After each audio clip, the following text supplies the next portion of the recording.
the Hart family. Hi guys, thanks very much. I'd like to extend on behalf of our family our gratitude to all of you and Kyle Klingman and the Dan Gable Museum and everybody else. We're really touched by how nice everybody's been and the honor you're paying to my late brother Owen. And I hope this might put things into perspective for WWE, who I have long since felt made themselves almost look bad by not having an inducted Owen, who paid the ultimate price to the WWE. So hopefully this might make an impression on Vince McMahon or Hunter that Owen should be in the WWE Hall of Fame. He's considerably more worthy than some of the people I've seen them inducting in the last few years. So, and yeah, that's something that I know comes up every year with people. It's like, when is Owen going to be inducted to the WWE Hall of Fame? Yeah, I think it would be what, as Paul Levesque or Hunter likes to say, what's best for business. And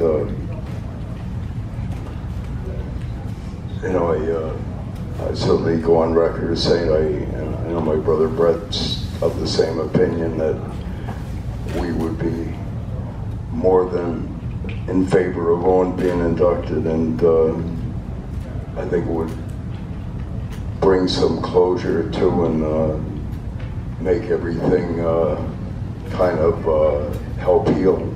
So hopefully WWE will see fit to give consideration to what I'm advocating. Yep, and regardless of circumstances, just on resume alone, he's very worthy of the WWE Hall of Fame, especially in comparison to many that are in the WWE Hall of Fame. Oh yeah, I don't like to be disparaging to the Godfather and Medusa, whose main claim to fame was dumping WWE's belt in the garbage on WCW TV and things like that. But I also think, not to digress, but I think my brother-in-law, Davey Boy and Dynamite Kid, one of the preeminent tag teams in the history of the WWE. They're conspicuous by their absence as well. It's like, how come Coco Beware or some of these guys are in the WWE Hall of Fame, and where's Davey Boy, who was tag champion and the Intercontinental champion and one of the biggest crowds in WWE history with Wembley, with my brother Brett at Wembley. So I'd even, put them all in together, like the Hart Foundation and Owen and Jim and Brett and one more time and the Bulldogs. But well, and I know the museum here is thrilled to induct Owen into their Hall of Fame. And the great thing about this museum too is it's not just based on your professional background, it's based on your amateur ability too. And I know Owen was a heck of an amateur wrestler. Oh yeah, I'd like to see, I'd like to be disparaging or criticizing WWE, but all too often they seem to have forgotten wrestling's roots, that it's based in legit wrestling, and that's what this is all about. I see all these pictures, and I knew a lot of those guys, and I hear my dad talking about them, and a lot of them had outstanding amateur backgrounds, and that transcended into the wrestlers that they were, and there was a lot more wrestling, so to speak, than some of the smoke and mirrors and the gimmicks. And that's one reason why they have to do all the gimmickry, because unfortunately they don't have that many guys that can wrestle. The bottom line.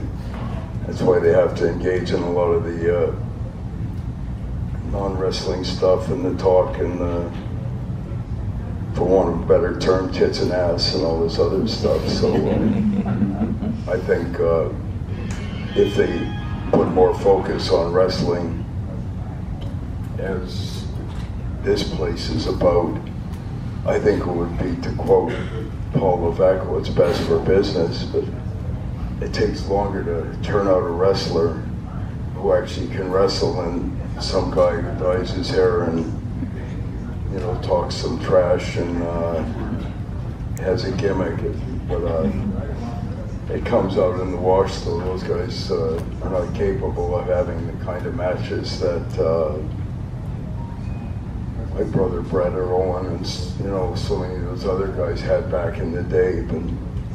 But there's no shortcuts to any place worth going to, as my dad used to say. So hopefully WWE will work more interactively with places like the Dan Gable and the Amateur Wrestling Federations, and put more emphasis on wrestling and cut back on the BS, more of a better term. Excuse my French sometimes. Talking wrestling, locker room jargon, I'll try to refrain from any F-bombs. Yeah, you're fine. You're like Canadian, that. so you know more French than many of us in this room. So. Parlez-vous français? I see my all right, family members. Oh, yeah. Harry Smith, Davey Boy Smith Jr. coming in. And Hart.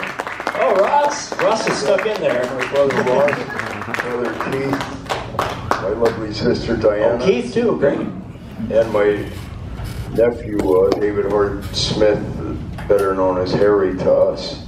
With the most incredible boots. I'm going to have to talk to you later about those. So. So we have all the Harts that we're planning on having on our panel here now. Bruce got us started off, did a great job there. Thank you, Bruce. Oh, thank you. Yeah. If you guys have any questions. Absolutely, yeah. If you guys have any questions, I will definitely come out and bring the microphone out to you. Great setup this year. We have multiple microphones. It does matter of time. So. Yeah, we're more than willing to discourse on whatever. And you know, I was you guys being here and you know, showing us your support and love. Bruce, I've always wondered, you know, so they and it even been featured on television at times. They, you know, the dungeon, which is essentially, it was in the basement of the house, right? Yeah, it was just my dad used, as far back as early 1950s, he was a big proponent of amateur wrestling, as you guys know, and he used to get a lot of these wannabes, as he called them, a lot of football players, amateur wrestlers, weightlifters and stuff, and he would take them down in the dungeon, and I think he'd just test their mettle or see whether they had any of the, you know, characteristics that a wrestler needs, and sometimes that incorporated him, as he used to refer to them as stretching them. And my dad would have a few other guys, some of whom I've seen on the Hall of Fame plaques over there, like George Gordienko and Luther Lindsay, and some of those people. And these guys would have to kind of go through this quasi-dues paying process where they were subjected to a little bit of TLC, what you want to call it. And in a lot of cases, they, you know, would kind of never return. Yeah. But the guys that endured that and paid their dues, so to speak, they were brought into the so-called fraternity, and so many of them went on to become incredible wrestlers and great ambassadors for the sport. And you know, I think that's something that to some degree has been lost or compromised. You know, I don't like to be constantly denouncing WWE, but back in the day there was similar places to my dad's dungeon. Like if you were down in Oklahoma, you maybe had to go through some of those guys down there with the Danny Hodge types, and if you were down in Amarillo, Dory Funk Sr. would put you through your paces, or Eddie Graham had Hiro Matsuda and Carl Gotch and some of them. Yep. Gene LaBelle, and I know when I was in England, when I ran into Dynamite and Davey, I went to the Wigan gym, and this is where Billy Robinson came out of, and the same thing, you know, same kind of thing. And they were instilling character, and they were turning out guys that the fans could look up to and admire and believe in. And it's sort of been a little bit lost in the shuffle. And I think WWE needs to go back to square one a bit, in my estimation, and restore more semblance of quasi-legitimacy. If you don't respect yourself, how do you expect anyone to respect you, as my dad used to say? So, you know, hopefully that'll be happening. This is kind of a question for everyone up here. Often I remember my dad would be conducting these stretching sessions, and if you got too close to the mat, my dad would drag you out on the mat, and next thing you'd see have your arms like demonstrating. So most of us were savvy enough that we would kind of stay away and not get too close, and Did you encourage my dad, you know, how does the thread through go or something to one of these football players. Did Helen ever say, "Hey, Stu, go easy on the kids a little bit"? I remember more than a few times my mother, who was sort of the antithesis of what my dad was like, you'd hear these blood-curdling shrieks and screaming and all this stuff. And once in a while, my mother would get a little bit bent out of shape and holler down the stairs, "Stu," or something. And if he didn't respond, I remember more than a few times she'd like throw a big bowl or a glass or something, crash, and then Stu would say, "Hey, I think Tiger Bill's calling me." So, but yeah, it was interesting. It was the epitome of old school, you know. And I think most of you guys know my dad's original coach was this old guy named Jack Taylor, who was way back. He was Frank Gotch's chief running mate around the turn of the 19th century, and they were the two. My dad used to describe them as the two prize pupils of Farmer Burns, Frank Gotch and Jack Taylor. And Taylor was kind of the main guy who taught my dad and imparted most of the elements of shooting. And I think my dad had great pride because his roots first, he went back to Farmer Burns, who was almost kind of the the guy who pretty much launched the business back in the Frank Gotch, Freddie Beal, George Hackenschmidt days. So, my dad was very proud of the fact that his roots transcended that far back. And I think one of the old, not to digress, but there was some old guy that Jack Taylor and Frank Gotch used to stretch, and they took him along on the road trips, a guy named Toots Mondt. And he went on to become the, the kingpin, or the main thing in the pre-WWE New York, and he was kind of the one of the main figures in the formative years of the whole business. So, so we're all pretty proud of the fact that my dad was kind of interactive in almost the formative stages of the business, and we were kind of lucky when we were kids to have a steady stream of legends that you met, and I didn't even realize how legendary some of them were till I was older. But you'd see Lou Thez up there on a regular basis, or you'd see Gino Morella or George Gordienko or Lord Luther Lindsay or Malini, once in a while, Vern Gagne or Earl McCready, or some of these guys that are kind of iconic within the business. You hear the boys talking about them, and I was fortunate enough to meet so many of them, to see them informally up at the house, and they all had the same mindset that I'm alluding to, you know, as far as respecting the business and protecting the ostensible propriety of the business and things like that, which all too often have been compromised or, you know, forgotten, you know, in recent years, which is, you know, unfortunate. The great thing about this weekend is we have these unique panels and unique guests, and it's great to have Harry Smith here, who, if you follow New Japan Pro Wrestling or some of his exploits when he was in Pro Wrestling Noah, part of a tremendous Team Killer Elite squad. Big fan of yours, if I can just mark out for a moment. Thanks for having all of us today. And I guess for me, what I was wondering is, and the great thing about having discussions like this, you can ask more unique questions, is so Owen spent some time in New Japan himself, had some tremendous bouts, and when you started going over there, were people, or the people in the staff, or even the fans say, hey, we remember not just your dad, but we remember Owen Hart, and you remind us of him, and things like that? Yes, certainly.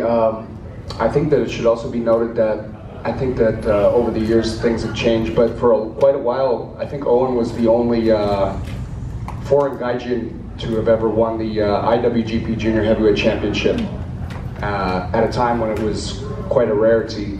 And you know, he had a lot of tremendous matches over there with guys like Koshinaka and Jushin Thunder Liger, Hirohase, and you know, going back and watching all of his footage is really awesome. And you know, I could definitely see that he had a lot of the Japanese influence in his training as well from Mr. Hito Adachi-san. So if anybody in here hasn't seen any of Owen's New Japan stuff, they should go onto YouTube and see it. He was a really, really tremendous wrestler, and what an athlete. Yeah. Oh yeah, just tremendous stuff. It's absolutely tremendous. And you know, he was a guy that he was like effortlessly smooth, I guess you could yes, say. Absolutely. And like even with like, I saw a clip recently, and it was one of his first years in WWF. Wrestled Barry Horowitz, who generally was used as an enhancement talent, but they let him go. And they had a tremendous, like, 15-minute match, and I think that's online too, if you get a chance to check that out too. So now, Diana, would you get down there and wrestle on the mats with all your brothers too? Yeah, I did. It was usually under the table or something, with arguing over who got to take the cats to bed. Yeah, I learned actually a lot of leg wrestling and stuff from Owen and Ross. Headlocking, and there weren't a lot of options for me who to play with, so it was Owen and Ross. And, I actually was a pretty good little scrapper, but I learned a lot from, in particular, my older brother Ross, who was number 10, and I'm number 11, and Owen was number 12. So yeah, it was really fun. You know, I did a lot of foot wrestling. I had good feet for it, and yeah, it was more wrestling than like playing board games or. You know. Good question. Down in the dungeon, there was never any ropes. There was so very little. Down in the dungeon, there was never any ropes or anything. In its own way, it made you focus more on amateur-based wrestling and chain wrestling and that kind of thing. And I think that, in its own way, was beneficial to the type of wrestlers that were coming out of there. Most of the ones, a lot of the ones you guys are familiar with, like Dynamite and Davey and Benoit and Owen and Liger and Hossie and some of them. It was very amateur-based, but in its own way, it turned out to be a better brand of wrestling. We spent very little time down there, doing high spots and that kind of stuff.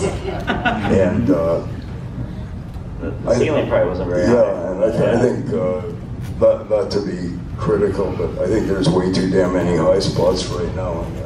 It's like a damn circus or a stunt fest, and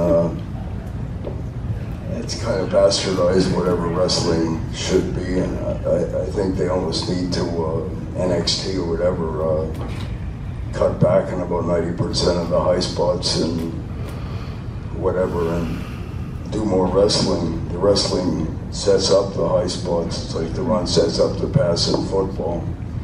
If all you're doing is high spots, then you may as well go to the damn circus or something like that. And my dad was of that opinion, and we talk about all the great wrestlers that are on the wall down there. I don't think too many of them ever climbed up to the top rope or did a swan dive or a triple holy shit type spot. And I think some of the guys today maybe need to be more cognizant of that and trying to do more wrestling. And if they're doing that, then the high spots will actually mean something. But if all they're doing is high spots, then you may join the circus or be a break dancer or whatever the hell. Well, and it's ironic, and obviously the amateur credentials are fairly noted, but even saying that, and this speaks to the talent of Owen, he was highly regarded one of the better high flyers of really all time. So smooth and crisp. Well, and that's what made him so good, is he used the wrestling, the run set up, the pass, he'd do the wrestling so artfully that if and when he did a high spot, it meant something. And Dynamite Kid was the same, and Davey Boy, they were capable of doing the high spots as good as anyone, but they did the wrestling to set it up, and that's what made them good, I feel sorry for a lot of these poor bastards today, many of whom are wearing masks and are 3 feet tall and stuff like that, but that's all they do is damn high spots and pumping ass songs and all that crap. And I think so. Midgets have always been popular through the years. Yeah. Unfortunately, not perceived to be midgets, even though they might be. So I don't know, but anyway, I'm not trying to disparage. I think they need to go back to some semblance of conventionality. And I think if they did, the fans would be, happy and embrace that again, But it takes longer to turn out a good worker than, you spend more time in the gym, and that's one of the other problems with the business these days. Back in the days of the territories, there was these opportunities to refine your skills and all like that. And nowadays they hit to WWE and they're afraid to do anything, so these choreographed high spot fests, and it comes out in the wash, unfortunately.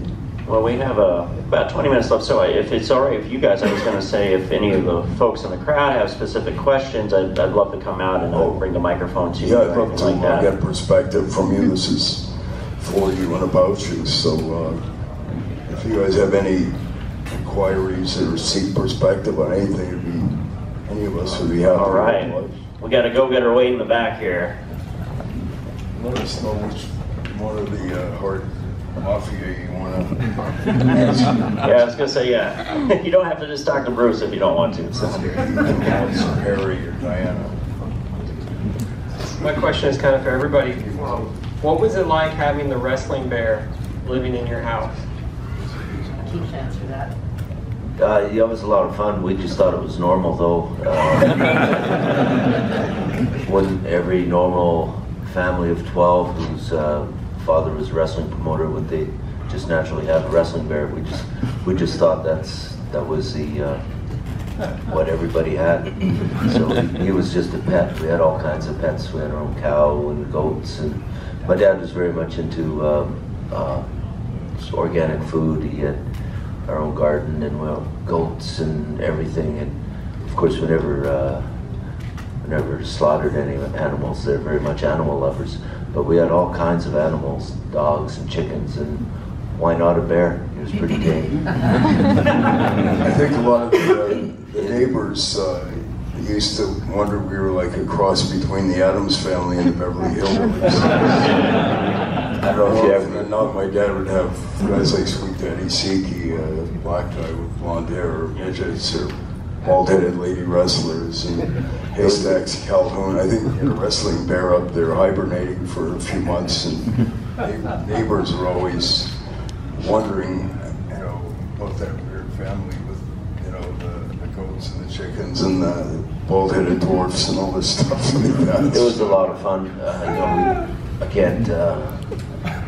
can't even begin to estimate what a great life it was growing up there. We had 30 acres, and the house itself was not just a house, but it was about a 40-room Victoria mansion with great big basement. So they talk about the dungeon. The dungeon was about the size of this room, and it was I had mats on one wall and weights, and it was, for the longest time, it's the only weight room in Calgary, outside of the University of Calgary. And my dad brought up guys, police, firemen, Stampeders football players. He made wrestlers out of some of the guys like Billy Graham Superstar, and John Helton, and Gene Kiniski, and Leo Nomalini. But when he, down in the dungeon, it wasn't just where he grabbed guys and some little guy and squashed the living shit out of them. But he actually took guys like Luther Lindsay and Bill Perzak and Jack Pesic, John Pesic's kid, and they'd wrestle. They'd go at it and they'd wrestle each other, and guys came into the territory because they were tough, and that's what we grew up with. So when Owen was growing up with this in the background, he had a basic understanding of mat wrestling first. But then I want to emphasize that Owen went to university. He was a very, very bright kid, and he's doing kinesiology at the University of Calgary. He's on the Calgary Wrestling Club. He wrestled for Calgary, and I know they toured to Hawaii. They went all across Canada. He went to national championships. And Owen was a very good mat wrestler and freestyle wrestler, and he just started wrestling to pay for his tuition in the summertime, and he was just such a good wrestler that he found a niche there. He was just so natural, and he watched these guys who were just ahead of him, like Dynamite Kid, Davey Boy, doing their high flying that they brought with them from England, and so everything was natural. And so he was, if you talk about somebody who can speak 5 different languages and he's a linguistic artist. Owen was a wrestling genius, and he did everything. As far as I'm concerned, Owen did everything that Brett could do, but to a higher degree. And by far, I'd rather watch Owen's wrestling videos than Brett's, because he could wrestle any style. He could put on a mask. He could do. I know they tried to box him into corners, making him be putting him with Coco Beware, putting him, making him do that stupid gimmick, the Blue Blazer, and anything. Just I was like, let's put Owen in an awkward position. He was like a kind of a misfit the way they treated him. And he'd turn it around and turn it into the best angle of the bunch. He'd take it and fly with it. He went to stupid awards, made a big deal about it so that the award actually meant something. And he was very adaptable, because he could do anything. He could wrestle anybody, and whoever he wrestled had the best match ever. It's like, man, I didn't know that Tom McGee or so-and-so was such a good match, because Owen was so versatile, and he had such an active mind, and he could think about 3 different levels while you're just plodding along with one. Question? Yeah. We had the opportunity to be around Owen and quite a few of the wrestlers in Denver. We found that he was quite the jokester, and I think everybody knows that. Could I ask, in your family as you were growing up, what kind of fun jokester things did he pull on your family members and maybe others in the neighborhood or the other wrestlers? Owen was one of the few guys that seemed to be able to get away with pulling my dad's tail. I don't think any of us, when we were growing up, would have ever dared to.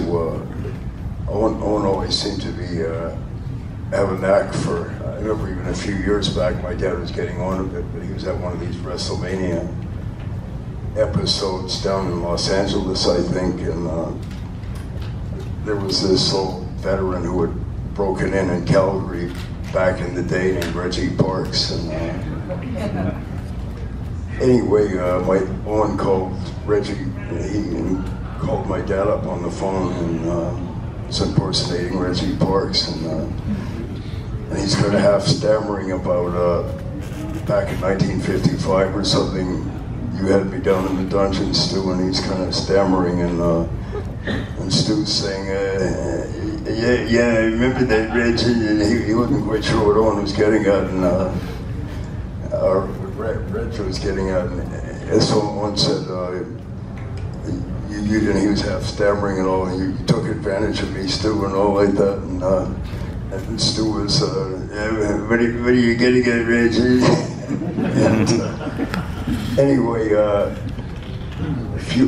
while later, my dad was pretty wound up, and they're down in the convention floor about an hour later, and Reggie Parks, who hadn't seen my dad in about 30 years, comes up to shake hands, and my dad was, if you want to try me, Reg, go for it. Reggie wasn't sure what Stu was so wound up, or like Stu was already, yeah. Let's do it right here, Reg, if you think you can take me in. Speaking of Reggie Parks, a lot of the championship belts you see today are actually made by Reggie Parks, so that's kind of been his calling card with that. So Owen was a real master impersonator, though. He used to impersonate sometimes my dad, or Vince McMahon, or another wrestler promoter, or just an annoying insurance salesman or telemarketer, and he would phone my dad, and my dad would always be in a rush to get to the show or get the wrestlers on their way, and then you'd hear this voice on the phone, and there'd be a whole conversation, and my dad would just get very frustrated because the conversation wasn't going anywhere, and he had no idea that it was Owen, just impersonating someone completely different. And, usually at the end of the conversation, Owen would burst out laughing, and my dad would say, "Oh, you bastard," and slam the phone down and say, "He got me again."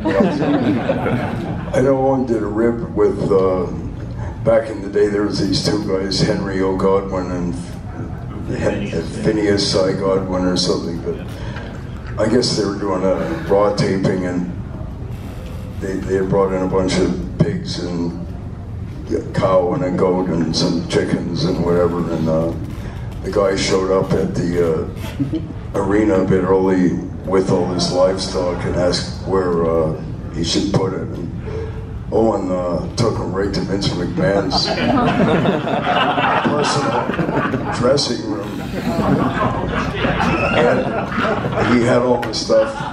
So Vince arrived about an hour later, and there's pigs and goats, and I heard like cow shit on the floor and all this other. And initially Vince was, I heard a bit bent out of shape, and then somehow there you heard that Owen had orchestrated this, and I heard he was half laughing and saying that Owen got me again or something like that. It was kind of funny. Question? Sir. Well, first, as I told Bruce last night, sorry again to everyone again, for Owen. I lived in Missouri at the time, in Kansas City, and I was going to go to that pay-per-view. For whatever reason, I couldn't make it. And I'm glad now, of course I didn't. But us as fans, missing terribly, I'm sure, way more, you guys way more than, being fans. But again, we're sorry too. And Dave Boy, I want to let you know, man, your entrance last night, oh, that pumped me up. You coming out to your dad's music, man, that, and I was curious, I don't think, was you wearing his ring attire, or was that something custom made or whatever you had? Yeah. No, it was,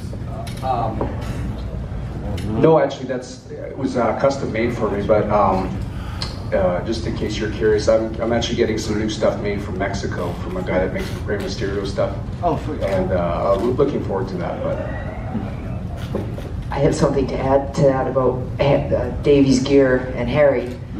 When Harry was 9 years old, he had his very first match at the Rockyford Rodeo, and he wore Davey's gear. It was his tights, but he had them cinched up, and yeah, he did wear them. It was quite cute, and he had a great match. Good job. Thank you.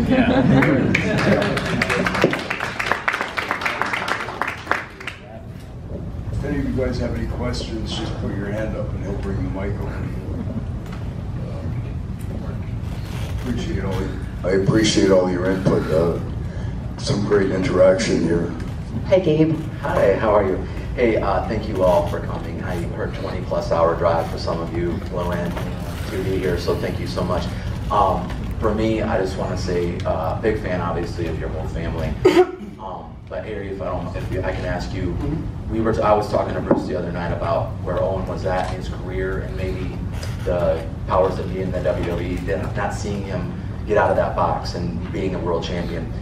You're out doing MLW and New Japan, doing stuff outside WWE, making a name, a brand, and we're all fans here of you, obviously. We want to see you be a world champion. Where are your personal goals currently, and maybe going down the road of maybe where you see your career going, if you don't mind sharing that? Thank you again. Yeah, certainly, no problem. Touching base on what you were just mentioning about Owen, after we were done eating and everything, we went back to the hotel, and I watched his promo that he did when he came back as the Blackheart, and he had the goatee, and he had the black cutoffs, sleeve shirt, and the black jeans, and the white cowboy boots, and he did that promo with Vince in the ring, and he grabbed Vince by the car holder and kind of roughed him up, and I thought it was a really, really good, intense, real promo. And I don't know why WWE didn't run more with Owen as a character as far as that went, because I think that it had a lot of good heat, and he was the only one that stayed when everybody else left. And I think that young aspiring wrestlers, they could watch something like that and learn from it. That promos, they have to be real. You know what I mean? And you have to have something that you need to talk about. And anybody that wants to say that Owen couldn't cut a promo or anything like that, I think is unfair or not a right thing to say, because he just, a lot of times he wasn't given that opportunity, but it was what he was talking about, you know what I mean? And when he was given a certain subject or a certain substance to talk about, or a situation like with Vince McMahon, and he got up in his face, and it was real, you know what I mean? And I remember when Bad News Brown, he went and yanked Jack Tunney before on the Brother Love show, and it was real. People need to learn from watching promos and stuff like that, and that I think that Owen he was really good with his, outside the ring, being with the comedy stuff, but he also could show that he could be real and he could be intense, and I think that everybody should learn something from that. But as far as my current goals, the World of Sport Wrestling just debuted. I'm actually getting a million tweets and messages about that. I had a really good match with Will Ospreay and in England, so I would like to continue with that for now, and I have aspirations of becoming the World Heavyweight Champion there. And that was where my father first started, and Dynamite Kid, and one of my senseis, Tiger Mask, Satoru Sayama, he started over there. And I think that world of sports really, it's going to grow and keep growing and be great. And I love Japan. You know, I love the Japanese culture, and I love my growth there and learning the language, and I love the food, and being able to learn from guys like Tiger Mask and Minoru Suzuki and Akira Maeda and Yoshiaki Fujiwara. I'm really lucky because nobody else really has that opportunity to learn from those kind of guys. And those guys, like Bruce was just mentioning, it's not all about the how hard you can slap your leg when you hit somebody, or doing a bunch of goofy, silly, sloppy, soft high spots. And it's about going out there and showing real good wrestling. And I think that everybody nowadays is missing the basics. And I think that Owen really, he had the basics down, and I was from training in the dungeon. And that's not a knock on anybody, it's just that there's not enough good teachers around, and there's not enough territories around. That's just the way it is. So hopefully that answers your question. All right, we have a couple more minutes, so we can take probably 2 more questions, I would say. So does anyone else have a, well, here we go.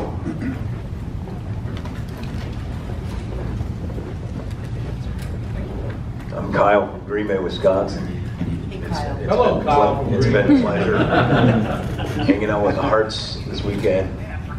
You know, what is the most memorable moment of your life of, you know, all the WrestleManias and Royal Rumbles and Survivor Series? What was the most funnest from you guys? I got to say, strictly pro wrestling, the proudest thing I ever saw, the proudest moment, was when, it's not to do with Owen, but when Brett and Davey Boy wrestled at Wembley. Yes. When they brought that flag in, and Diana was there, and I watched that. I was working as a firefighter in Calgary at that time. I had a full career there as a professional firefighter. We all watched that, and you know, it was a cheer that went up around the world, from, well, at least from England to Canada, and it was electric. I had been with a bunch of firemen watching it. They weren't all, what do you say, super fans, but they watched that match, and everybody in that room was convinced, and it was like we were watching the World Cup. And when the match ended, it was such a spectacular match that they almost carried me around the fire hall. It was just spectacular. I was never so proud of pro wrestling, of being a pro wrestler, of being connected to Brett, Davey Boy, my sister, and the whole family. And I thought it all emanated from, not just from the Calgary Dungeon, but from a deep-rooted love of professional wrestling at its very finest. I thought that was, to me, the greatest match I ever saw. Thank you. I love you guys. I was just going to add to that.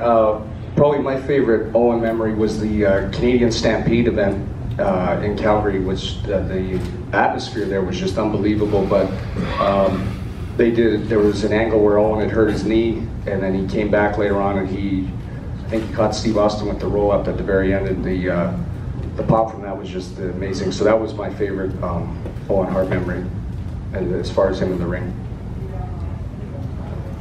One of my favorite,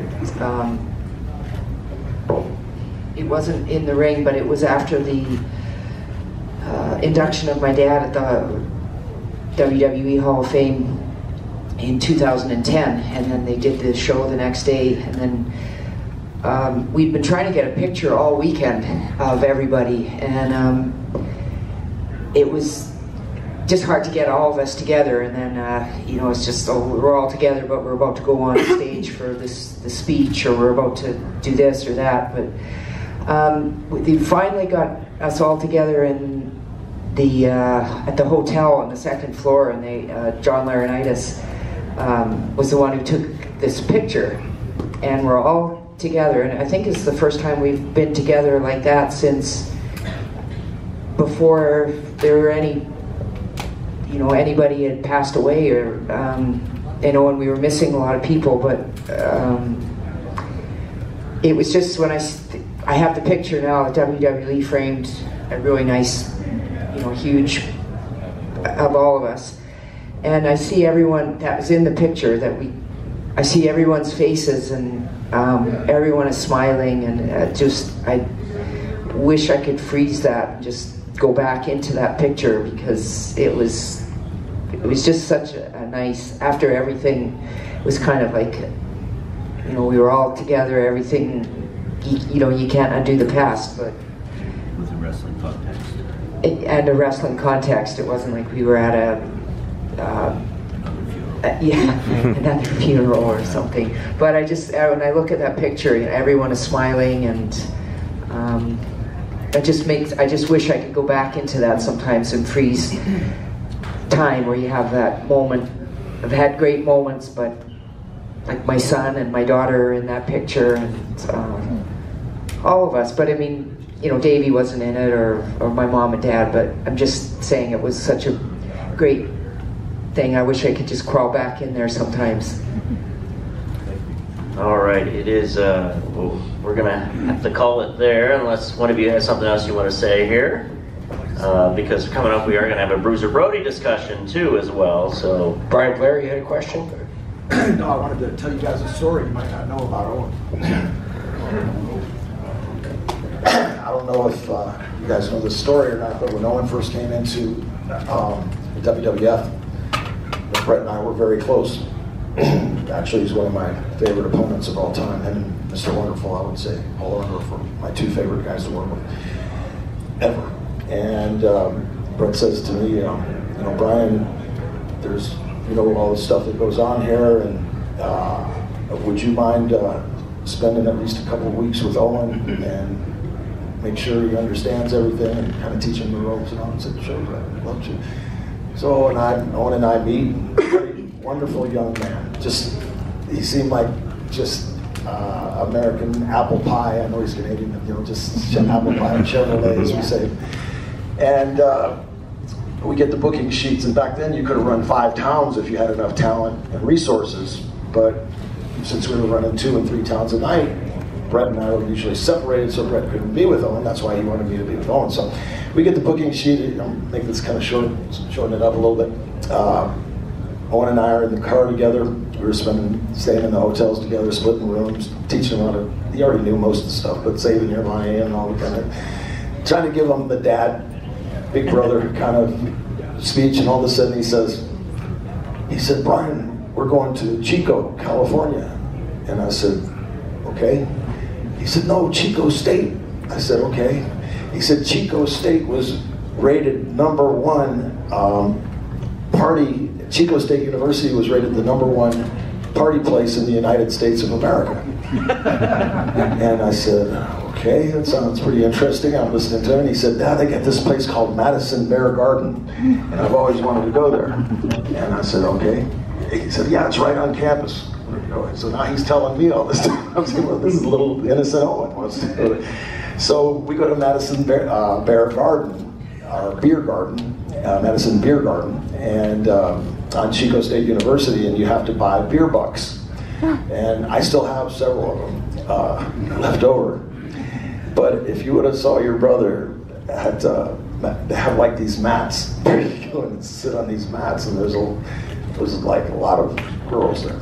And Owen wasn't the most innocent guy in the world. And he just really surprised me, and we spent a lot of beer bucks and had a great time, but I'll leave it like that. But I just want to say that it was such an honor and a privilege to just be with Owen for like a month straight, town after town after town, and just kind of watch him blossom from there, and know that he had that spunk in him, but he had that intelligence and that innocence, and he could be anything that he wanted to be already at that young age. And the Madison Bear Garden experience is something I will never forget in my life.